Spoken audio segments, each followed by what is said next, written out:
Good afternoon and welcome to Pakistan Today from our Islamabad studio. I'm Chris Taylor. The United States has launched a third round of airstrikes on Iran within a week after Iran's Revolutionary Guards targeted a container ship in the Strait of Hormuz. Iranian media reported explosions in several port cities following the strikes. Iran says it has closed the strategic waterway after warning a vessel it claimed was on an unauthorized route and has vowed a severe response to any retaliation. The conflict has also widened beyond the Gulf, with Iran claiming attacks on a U.S.-linked base in Jordan, while the United Arab Emirates, Qatar, and Bahrain reported intercepting Iranian missiles and drones, highlighting growing regional instability. In a parallel diplomatic effort, Iran and Oman have agreed to continue political and technical discussions aimed at safeguarding the safety and freedom of navigation in the Strait of Hormuz. The agreement was reached during a meeting between the foreign ministers of both countries in Muscat. According to the Oman news agency, the talks seek to develop mutual understandings in accordance with international law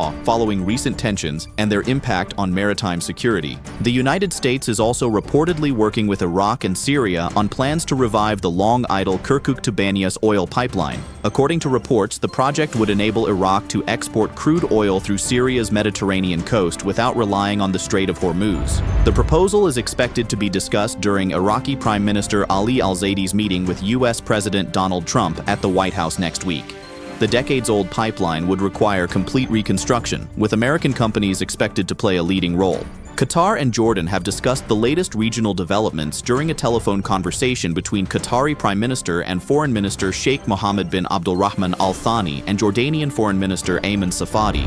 Both leaders stressed the importance of diplomacy, dialogue, and de-escalation amid rising tensions between the United States and Iran. Qatar also called for the implementation of the U.S.-Iran Memorandum of Understanding and reaffirmed the importance of protecting freedom of navigation in the Strait of Hormuz. In another diplomatic development, Lebanon has confirmed it will participate in planned talks with Israel next week in Rome, marking an important step despite earlier demands that Israel withdraw from areas it occupies in southern Lebanon. A Lebanese official confirmed the decision anonymously to AFP. The announcement comes as a U.S. military delegation visits Beirut to discuss implementation of the existing Lebanon-Israel Framework Agreement and efforts to maintain stability along the border. Pakistan and Saudi Arabia have jointly called for the immediate resumption of U.S.-Iran negotiations following renewed military escalation in the Gulf. During a telephone conversation, Deputy Prime Minister Ishaq Dar and Saudi Foreign Minister Prince Faisal bin Farhan emphasized support for mediation efforts, reducing tensions, and pursuing peaceful solutions.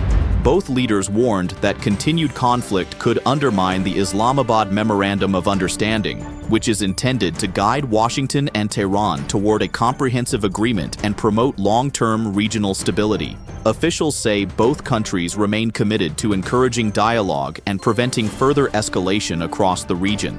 Turning to business and aviation, Pakistan International Airlines has selected former Ethiopian Airlines chief Tewolde Gebremariam as its new chief executive officer, according to Arab News citing officials. His appointment follows PIA's privatization and is expected to support the airline's long-term revival. During his tenure, Ethiopian Airlines became Africa's largest carrier. The Arif Habib-led consortium has already invested billions of rupees to strengthen PIA's finances, modernize its fleet, expand international routes, and improve customer service. Finally, in football, England has secured a place in the FIFA World Cup semi-finals after defeating Norway 2-1 following extra time. Jude Bellingham starred with 2 goals, equalizing before halftime before scoring the decisive winner in extra time. Norway had a goal ruled out after a VAR review found a foul by Erling Haaland, sending the match into an additional 30 minutes. England now moves one step closer to winning its first major international tournament title in 60 years. That's all for now.